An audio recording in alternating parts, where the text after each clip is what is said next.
Venezuelan opposition leader Juan Guaidó's term as president of the country's National Assembly came to an end on Sunday, January 5th. Guaidó had hoped to extend his reign beyond the legally mandated year-long term limit.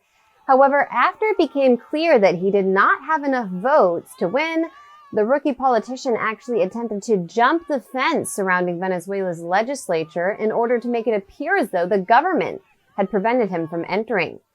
Guaidó could have entered the building through the front door, as other diputados did. One opposition lawmaker told reporters most were able to enter without incident. Solamente calzadilla, tenemos el caso del diputado de Amazonas que no los han dejado entrar, de resto todos hemos entrado. Están los respectivos suplentes de algunos de los diputados, por ejemplo está Gilbert, es un suplente del Estado Zulia que está cumpliendo aquí sus funciones. Está el caso concreto, por ejemplo, de Carmen Cívole, ella es suplente, está sustituyendo precisamente a Carlos Paparoni. Es decir, nosotros tenemos todo bien precisado. Yet Guaidó repeatedly attempted to enter the building alongside lawmakers who had been banned from the National Assembly over their alleged involvement in criminal activity. El problema con los diputados habilitados, diputados. Usted sabe que es así. Pasamos todos, no pasamos. Pasa a un lado y el otro. Vamos a consultar primero. Consulta si quieren vamos pasando a otro. No pasamos nada de primero.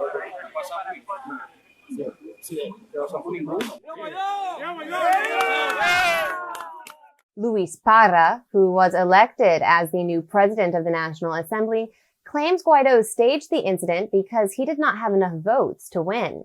El diputado Henry Ramos Alú, el diputado Edgar Zambrano, el diputado Carlos Prosperi, Stalin González, que son parte de la cúpula de esos partidos del G4 que estaban allí. Él no entró sencillamente porque no tenía los votos. U.S.-backed Venezuelan coup officials, such as Guaidó's so-called ambassador to Washington, Carlos Vecchio, shared video of the day's events, claiming it depicted a valiant Guaidó overcoming government repression. U.S. Acting Undersecretary of State for Western Hemisphere Affairs, Michael Kozak, tweeted shortly after the melee, claiming, quote, Juan Guaidó remains Venezuela's interim president under its constitution. This morning's phony National Assembly session lacked a legal quorum. There was no vote. Yet at least 140 out of Venezuela's 167 legislators were present at the meeting, well above the 50% required for a legal quorum. 81 of them voted to install Parra, a legislator from the U.S.-backed Primero Justicia party, as president of the National Assembly, officially putting Guaidó's rule to an end. Still, Guaidó held his own swearing-in ceremony at the offices of El Nacional, an opposition-owned newspaper, in order to keep up appearances. Considering the U.S. has cited his control of Venezuela's National Assembly as the legal justification for its recognition of Guaidó as president of the entire country, these developments are perhaps the most fatal blow dealt to the Trump administration's coup policy to date.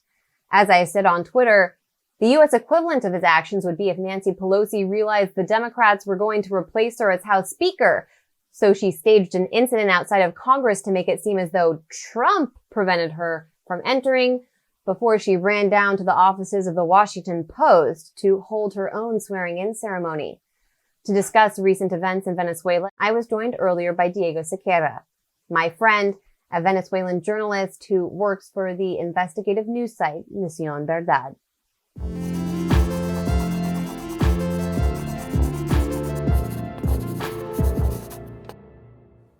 Great to see you, Diego Sequeira of Misión Verdad. Thanks so much for joining us from Caracas today. There's been a lot of confusing images coming out of Venezuela since the election in the National Assembly to select a new president. Technically, Guaidó's term was up, but he was hoping to maintain his leadership of the National Assembly, yet it looks like some opposition parties, even U.S.-backed opposition parties, Primera Justicia specifically, threw him under the bus. We saw him attempt to jump a fence.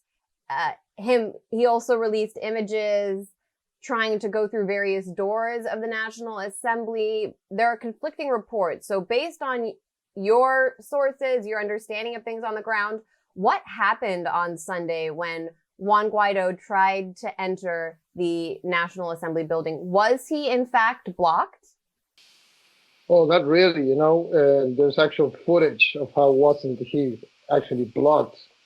There's one of these, they're all running social media already, but one of them, it's Juan Guaidó going through the list of the diputados that were supposed to go into session that day, and he was with another MP that actually was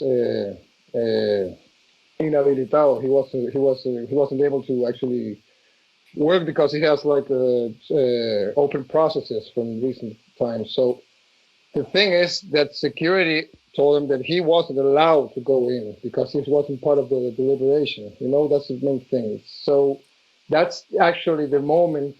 Meaning the other deputy wasn't allowed to go in? Yeah, because he wasn't part of the quorum. He wasn't part of the deliberation. He's inhabilitated. I mean, by law, he incurred into some shady business, and so he's being investigated. And these investigations into this particular lawmaker in question began well before Sunday's date and this deliberation. Yes, absolutely. That's the thing. So Guaidó was entering the building with these lawmakers who he knew were not permitted to go inside. Exactly. But he knew something else, and that's why he was bringing them over, because he didn't have the votes. That's the main thing. It's something that you don't need to find any insider source. The whole Venezuelan escuadrilla, right-wing media and social media were talking about it.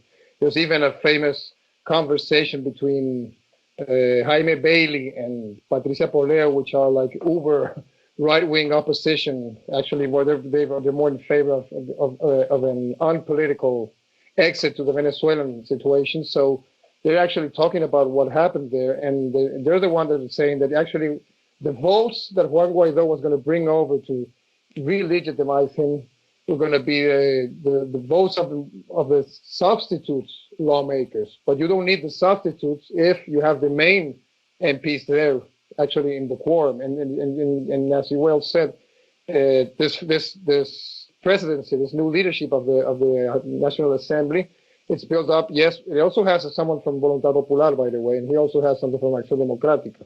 So it has like from the whole big spectrum of the main political parties.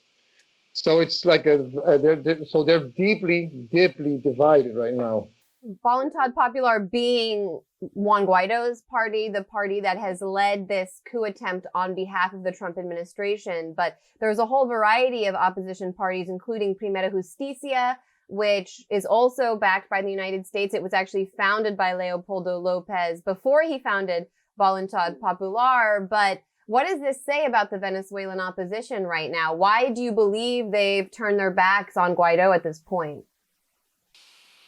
I think it started after the April failure, but it's something that went brewing in time, and it was something that went zigzag. It's something that it wasn't a straight line. The thing is that there was a lot of unconformity, disgruntlement, the conflicts because of the lack of success on any of these actions and sequences we saw last year. So of course you have your own base that's actually pissed at you because you're not able to deliver anything you said you were going to deliver for starting the year. And then you also have your allies who are going to ask the same questions and going to also think about their own political fate after this didn't work. So they're looking for other ways to actually work, to actually not being thrown under the bus in the same unhappy Guaidó misadventure from 2019. So the funny thing about this is this means that there's a lot of opposition lawmakers from all parties and from all walks that actually they don't support the government necessarily, but they don't support another Guaidó presidency, which means that they don't support the U.S. line on this. So it's very interesting. So in this case, by the way, the Chavismo, the only thing they have to do is to actually support one of the two proposals, which was Guaidó and Luis Parra in this case. And then, of course, they thought it was much better and healthier if they support Luis Parra. I spoke with Francisco Rodriguez. He's based in the United States now, but he's a member of the Venezuelan opposition who's advised actual presidential candidates who've run against the government. And he was telling me that essentially because Guaido promised to change the government, declared himself president, and then failed to deliver on that pretty grandiose plan, he essentially set himself up for failure. If you're promising regime change as the basis of your platform and a year into it, nothing's changed on the ground in Venezuela, it seems as though it's only natural that the opposition would now start to consider alternative options to Guaido. Of course, you have to bear in mind that this is kind of like the Groundhog Day. They've been doing this precise stunt as the big leaders started the year calling for regime change from the end of the Maduro dictatorship in a 6-month period. And I'm quoting what Henry Ramos Ayub said back in 2016 when this new National Assembly started. I mean, it's something, and the same thing happened in 2017 with Julio Borges. And 2018, sorry, it was more like it was kind of a sleepier year for the leadership because it was in the hands of Barbosa, which is a non-entity already. I mean, especially in national politics, he's more interested in his own landowning in Zulia. But so it's something that has been going through the whole National Assembly period, and you have to keep something else in mind. This year, because of the agreement and the formula they established back in 2015, was due to be, the presidency was due to be for an independent, a small party, not from the so-called G4, which are the four main opposition parties, like you already said some of them. Primero Justicia, Voluntad Popular, which is Juan Guaidó's own party. Nuevo Tiempo? Un Nuevo Tiempo, thank you, yes, Un Nuevo Tiempo, and which is like the Zulian offshoot of Acción Democrática, which will be the fourth one. So from these four main parties, you had the people also in the quorum. You have all this main leadership in the quorum, but they were actually pretty annoyed with the presence of journalists, not necessarily Chavista, strictly talking Chavista journalists, but also from some left-wing outlets such as Opera Mundi from Brazil. They were trying to push all those journalists making questions out of the session room, and that chaos was logically deliberate. They needed to do that. I mean, I think it was the last hour kind of stunned, but as they were doing that inside the session rooms, they were doing it outside. And that's when Guaido, realizing that he has actually not the numbers, not the initiative, or anything else, is when he does his own stunt. And that also, of course, intoxicates even more the whole media environment. Well, at this point, Guaido is or is not president of the National Assembly. The United States claims he is still the head of the National Assembly. Then again, they claim he's president of the country. What happened today when the National Assembly tried to meet? Was Guaido let in? Was he acting as president, or was Para, the newly elected leader, actually overseeing the assembly? Well, this is also important, and this kind of resembles what happened back in April 30 in one sense. They try to stage a show next where the show is supposed to go on. What I mean with this is that there was this regular session that was presided, was run by Parra, but at the end of the session, Guaido was actually able to push himself with other lawmakers into the same sessions room after the session, and that's when they staged the whole taking of the hemicycle, of the main deliberation room. And that's where they take the picture. And it's funny enough, they say, well, here's your 100, and the 100 diputados, and they weren't, if you check the pictures, they weren't getting, they weren't even 40 there. So today. It's even, today, that happened today. Meaning Tuesday, in case this is uploaded on Wednesday. Exactly, yeah, Tuesday, and this is what must happen around, I don't know, early noon after the session. So it's funny because it's pretty messed up, but it's an intra-escuadrillo thing. It's right.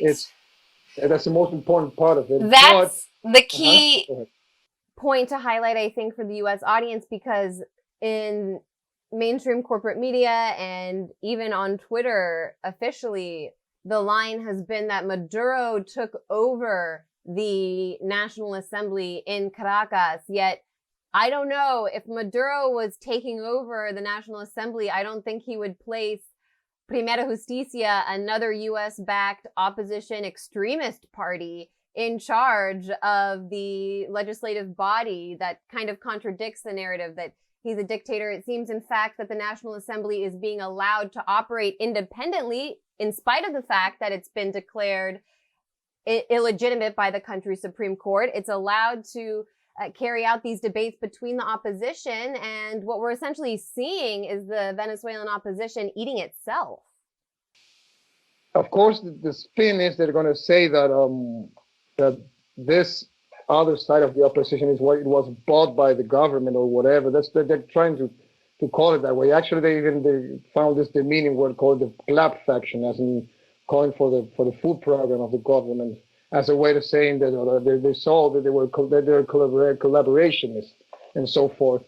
But it has been already recognized, for example, by Russia. And also the other thing is that if the government was interested in doing this, first, if it was a show of force, I mean, there's no Guaidó or Parra or anyone to actually be able to join and go into the National Assembly. First, that's one thing.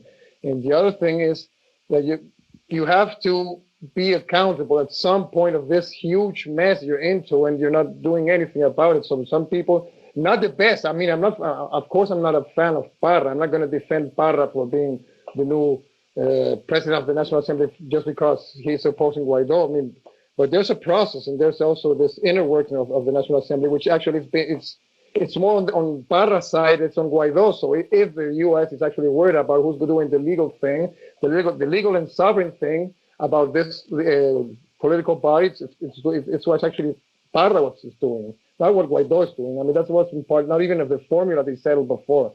And there's not even a strong contingent message, the contingency message that explains why Guaidó is the one who's going to do it, because nobody actually at this point is able to buy it.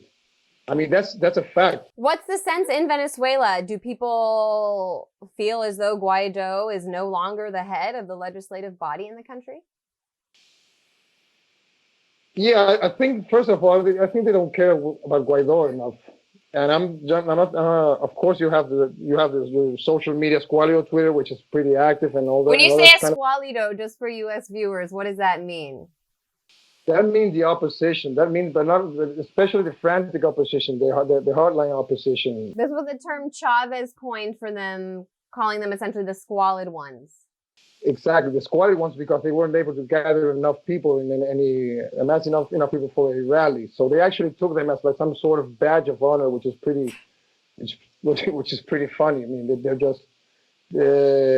they just tried to turn around this concept, and actually it didn't work out so well, because actually it's one of the best descriptive concepts that Chavez ever came with in trying to describe a social class and how actually it is. We use that term quite a bit when we were inside of the former embassy grounds belonging to Venezuela in Washington, D.C., when it was held under siege by these extremist right-wing Venezuelans in D.C. The people on the inside who were defending the embassy grounds really came to love this term esqualido, because, the people on the outside were beating people physically and really behaving in a squalid manner. I mean, you can't call these guys bourgeoisie in the proper conventional theoretical way of the word, sense of the word. I mean, this is not a class for itself. This is not a class that's able to produce any kind of cultural identity for itself. It's actually based on fear, and also based on this cultural subservience of actually what comes from Miami. I mean, this is an old thing.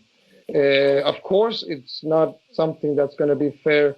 I mean, if people have this orientation, that's not a bad thing. But if you do politics, and then that politics actually means harming the nation, it's something else.